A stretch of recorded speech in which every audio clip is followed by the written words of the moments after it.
요한복음 15장 9절에서 16절 말씀을 근거로 살 길을 걸어가는 기쁨이라는 제목으로 하나님의 말씀을 증거하도록 하겠습니다.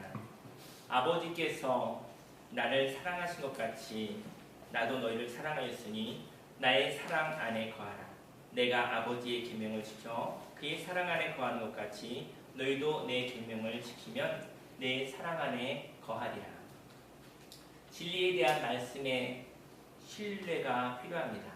진리를 의심하지만 진리를 받아들이고 나면 그 진리를 의심하는 것은 참으로 능력 없는 삶입니다. 진리를 가지고 살면 되거든요. 그것이 능력이죠. 근데 진리를 받아들였어요. 그 다음에 그 진리를 의심한다면 능력 없는 삶이라는 것이죠. 진리가 더 이상 아무런 역사를 할 수 없기 때문인 것입니다. 그러나 그 진리를 행할 힘이 저와 여러분들에게 없습니다. 진리를 받아들였지만 그 진리대로 살아갈 힘과 능력이 없을 때가 있는 것이죠. 진리가 있음에도 불구하고 그 진리를 행동하는 사람이 있고 그 진리를 행해야 한다는 압박감만 있고 진리의 자유함이 없는 사람이 있습니다. 진리를 행하지 않으면 그 진리는 율법이 됩니다. 인생을 무겁게 짓누른 것이죠. 진리를 가지고만 있고 진리로 살지 않는다면 그는 율법적 의무감만 있는 것입니다. 어설픈 신앙생활이 왜 힘드냐면요. 어설픈 신앙생활은요. 이럴 수도 없고 저럴 수도 없기 때문입니다. 신앙생활이 없으면 자기 마음대로 살고 자기 마음대로 말하고 자기 마음대로 행동할 자유가 있는데 신앙생활 가운데 들어와서 이러지도 못하고 옛사람으로도 못 살고 새사람으로도 못 살게 되어지는 것이죠. 그래서 그에게 있어서 하나님 말씀을 주시는 참된 자유함을 가지고 살아가야 되는 것입니다. 하나님의 사랑은 흘러넘칩니다. 하나님의 사랑은 부족하지 않게 되어진 것입니다.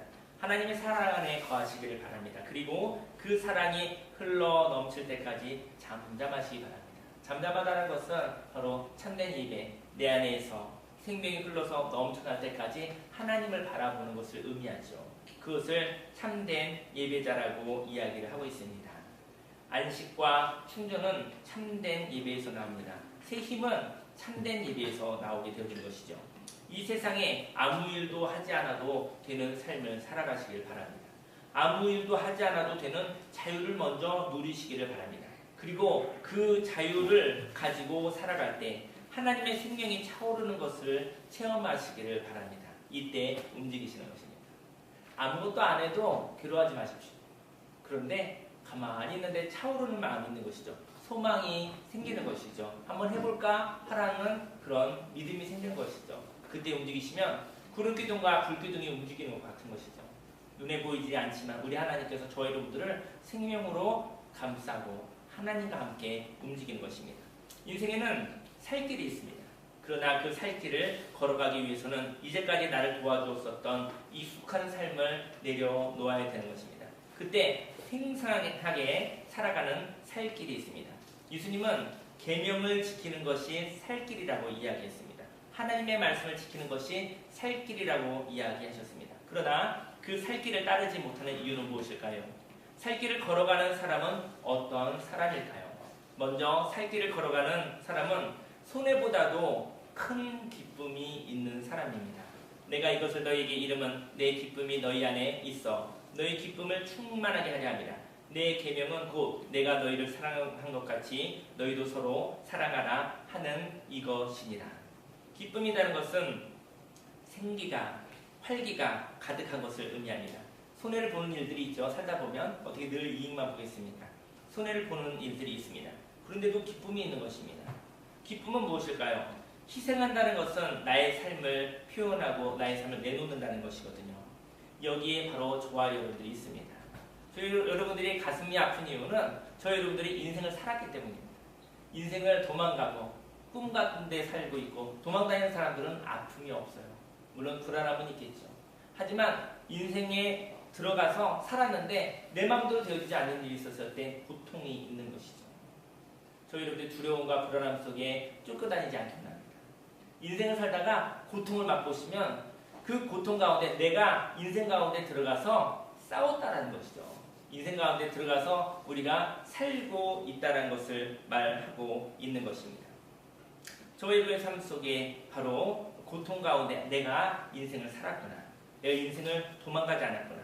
그런데 나의 삶이 소모된다 하여도 왜 기쁨이 있을까요? 그 기쁨은 생명의 기쁨입니다. 죽고자 하였던 사람들이 있었습니다. 그런데 그들이 방향을 바꾸었습니다. 그들이 다시 한번 마음을 고쳐먹겠다고 결단하였습니다. 사람을 의지하지 않고 환경을 의지하지 않고 하나님만 바라보며 살아가겠다고 결단하였습니다. 그때 부활의 기쁨이 있는 것입니다. 저와 여러분들 아무것도 저와 여러분들이 의지할 것이 없으나 하나님으로 인해서 살아가는 그 기쁨은요, 그것은 감하여지지 않는, 없어지지 않는, 소멸되어지지 않는, 퇴색하여지지 않는 부활의 기쁨인 것입니다. 사랑이라는 것은 자유가 있는 것이죠. 사랑할 때 생명의 공급이 있습니다. 예수님이 십자가에서 사랑할 때 십자가에서 죽어지는 일이 있었습니다. 그때 우리의 모든 옛사람이 죽어졌습니다. 그리고 그 사랑으로 인하여 낯설지만 새로운 삶을 살게 되어졌던 것이죠. 하나님의 뜻대로 사는 것은 나와 관계없는 삶이었던 것 같습니다. 하나님의 뜻대로 살으라고 했는데 그것이 무엇일까 잘 몰랐었던 것이죠. 그래서 믿음을 가지지 않았습니다. 십자가에서 내가 살아왔던 익숙한 삶의 방식이 아무 소용이 없음을 알게 되었습니다. 이제까지 살던 방식이 있잖아요. 각 사람마다 살던 방식이 있잖아요. 십자가의 고통 가운데서 이거 더 이상 믿을 수 없구나. 내가 살았던 방식대로 살면 큰일 나겠구나. 내가 살았던 방식대로 살면 후회투성이 그리고 괴로움투성이 정말 내 인생이 파괴되겠구나 하는 것을 깨닫는 자리가 바로 십자가 위인 것입니다.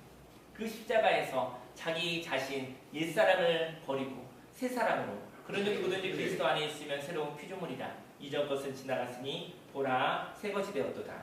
바로 새로운 삶을 사시기를 예수님의 이름으로 축원합니다. 이제 나와 함께 했던 헛된 삶의 방식을 십자가에 못 박아 없애버립니다. 그리고 난 뒤 하나님의 사랑으로 인하여 낯설고 두려운 새로운 삶을 받아들입니다. 사랑하면 두려움이 없습니다. 두려움이 나를 괴롭히고 있었을 때 사랑으로 사시기를 예수님으로 축원합니다. 아무것도 없어도 삽니다. 오직 주님만 있으면 사는 것입니다. 예수님이 끝까지 사랑하셨듯이 서로 예수님의 사랑으로 사랑하십시오. 그러면 거기에 하나님이 주신 기쁨이 있게 되어진 것입니다.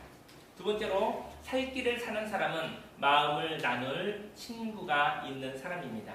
사람이 친구를 위하여 자기 목숨을 버리면 이보다 더 큰 사랑이 없나니 너희는 내가 명하는 대로 행하면 곧 나의 친구라. 이제부터는 너희를 종이라 하지 아니하리니 종은 주인이 하는 것을 알지 못하니라. 너희를 친구라 하였노니 내가 내 아버지께 들은 것을 다 너희에게 알게 하였습니다. 하나님의 나라의 일을 이야기할 친구가 있는 사람은 소망이 있습니다. 꿈꾸는 이야기, 그리고 이 세상이 아름다운 세상이 되어졌으면 치료되어지는 이야기, 건강하게 되어지는 이야기, 그리고 놀라운 생명과 창조와 생산이 일어나는 이야기, 기쁨이 있는 이야기, 그런 이야기를 나눌 수 있는 친구가 있는 사람은 정말 복된 사람인 것이죠. 친구는 의무감의 관계가 아닙니다. 친구는 이런 일도 얘기할 수 있고 저런 일도 이야기할 수 있는 관계입니다. 그래서 여러 가지 민감한 일을 하여도 마음이 불편하지 않습니다. 왜냐하면 부담을 주는 관계가 아니기 때문입니다. 그러나 의무감이 없음에도 불구하고 마음의 이야기를 듣고 또 때로는 함께 행동하는 것은 어떤 이유일까요? 명령이 있습니다. 이 명령은 누구의 명령일까요? 친구로서 하는 명령이라면 그 명령으로 인해 그들은 친구의 관계가 아니죠. 친구가 이렇게 저렇게 이러면은 친구가 아니잖아요.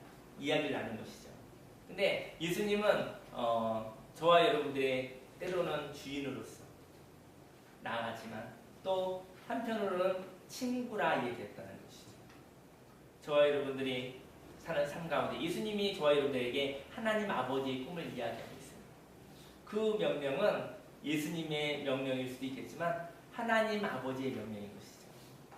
친구들이 함께하여서 하나님 아버지의 꿈을 이야기하는 것이죠.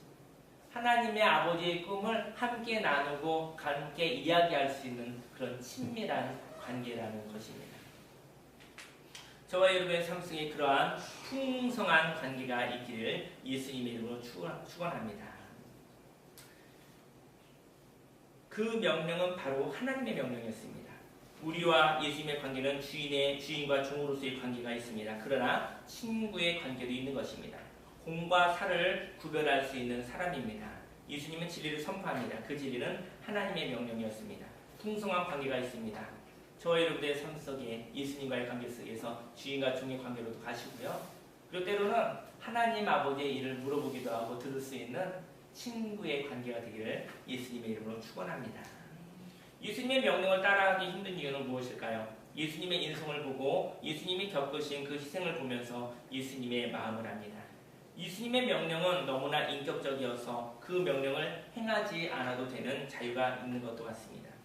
예수님이 말하신 명령을 만일 종으로 행동하였다면 투박하게 행동할 수밖에 없습니다. 예수님의 명령을 의무감으로만 행동하였다면 거기는 기쁨이 없고 피곤함이 있는 것이죠.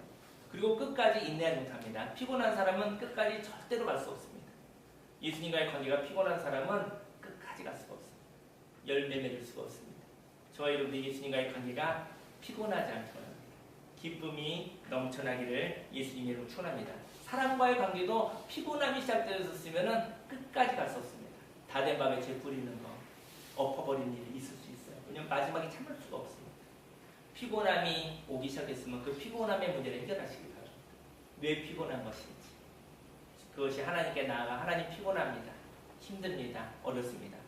그 생명의 근원을 바꾸셔서 피곤할 상황에도 피곤하지 않을 수 있는 독수리 날개 치며 올라왔던 새 힘을 받는 일들이 저와 여러분들에게 있기를 예수님의 이름으로 축원합니다. 지쳐도 마지막에는 행할 힘이 없는 것이죠. 결국은 열매를 맺지 못합니다. 그리고 또 종으로서 종들이 또 무책임할 수가 있어요. 종들이 무책임하게 행동하는 거죠. 겉모습만 후다닥 해버리고 속일은 펑크가 나는 것이죠. 뭐 하라고 딱 보내면은 겉모양 다 해놨거든요. 속은 썩었어요. 속은 뭐가 잘못 이런 일이 있을 수 있거든요. 종들은 때로 겉모습만 완벽하게 속으로는 병나게 할 때가 있습니다. 그렇게 종으로서 무책임하게 행동한다면 보이는 결과에 의해서만 행동하고 보이지 않는 영역을 생각할 수 없습니다. 하나님은 우리들의 마음의 중심을 보시고요. 외모를 바라보지 않으십니다. 일을 행하나 완성된 일이 아니라 또 마무리가 필요한 일이 생기는 것이죠. 저희 여러분들의 종으로서 무책임하게 살아간다 한다면 거기에 또 하나님께서 또 일하셔야 되는 일들이 있게 되어지는 것입니다. 예수님이 명하신 명령을 사랑으로 행하시기를 원합니다.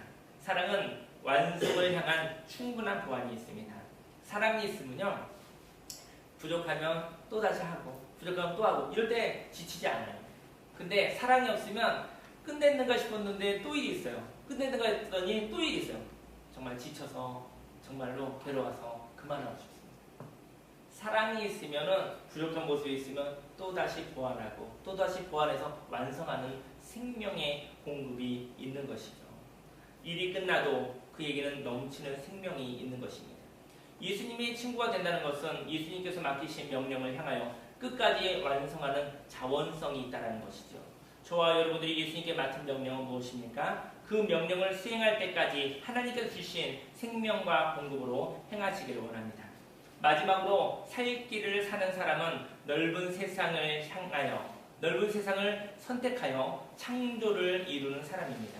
너희가 나를 택한 것이 아니요 내가 너희를 택하여 세웠나니 이는 너희로 가서 열매를 맺게 하고 또 너희 열매가 항상 있게 하여 내 이름으로 아버지께 무엇을 구하든지 다 받게 하려 합니다. 좁은 세상에서 사는 사람이 있고 넓은 세상에서 사는 사람이 있습니다. 좁은 세상에서 선택을 받았다면 그 삶은 후퇴한 것이죠. 그 삶은 도태된 것이죠. 그 선택은 참으로 불쾌한 일인지도 모르겠습니다. 사람은 자기보다 좁은 세상을 선택합니다. 왜냐하면 감이 잡히고 감당할 수 있기 때문인 것이죠. 그리고 안전하기 때문인 것이죠. 그러나 그곳에는 내가 무너지고 나면 답이 없는 세상입니다. 할 수 있는 일만 하시는 분들은 할 수 없는 일을 못하는 거잖아요. 그렇죠? 할 수 있는 일부터 시작하기 바랍니다. 하지만 할 수 있는 일을 통해서 생기와 활기가 생겨져서 할 수 없는 일도 하나님과 함께 도전하는 삶을 사시기를 예수님의 이름으로 축원합니다. 할 수 있는 일만 하는 사람은 안주하는 사람이에요. 그래서 자기가 무너지면 다 무너지는 사람이에요. 근데 저와 여러분의 삶 속에 바로 할 수 있는 일로부터 시작하지만 할 수 있는 일을 통해 하나님과 관계가 회복되기를 원합니다.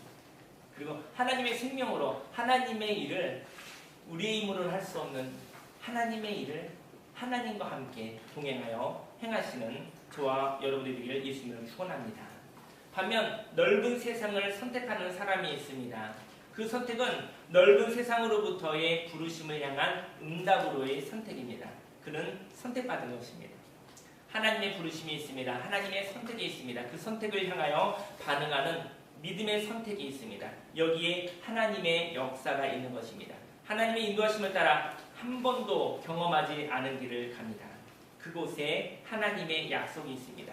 그 약속이 열매를 맺게 합니다. 그 약속을 가지고 살아가면 하나님의 열심히 그 약속을 이루시는 것입니다.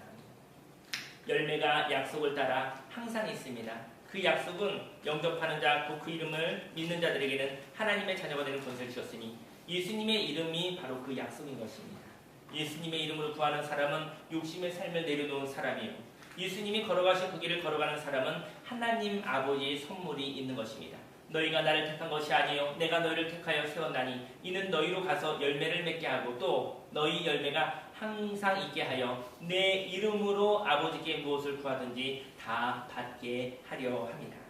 이처럼 살 길을 사는 사람은 먼저 손해 본다고 하여도 더 큰 기쁨이 있는 사람이고요.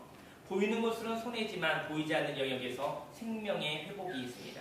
두 번째로 살 길을 사는 사람은 마음을 나눌 친구가 있죠. 친구는 의무감으로 만나지는 않지만 세세한 속사정을 다 알기에 만일 함께 해주기로 마음먹는다면 맡겨도 되는 사람이 되어지는 것이죠. 마지막으로 살 길을 사는 사람은 넓은 세상을 선택하여 창조의 삶을 사는 사람입니다. 이제까지 한 번도 해본 적이 없는 일이지만 새로운 시대와 세상을 향하여 있어야 할 일을 향하여 도전한 사람입니다. 거기에 하나님의 창조가 있게 되어지는 것입니다. 오늘 이 시간 말씀을 근거로 기도하기 원합니다. 분명한 것은 성령 충만하면 살 길이 보여요. 살 길로 가시고요. 죽을 길로 가지 않으시기 바랍니다. 내 살 길을 보이는데 살 길로 걸어갈 믿음이 부족한 것이죠. 예수님과 함께 가십시오. 예수님과 함께 가는 것이 믿음입니다.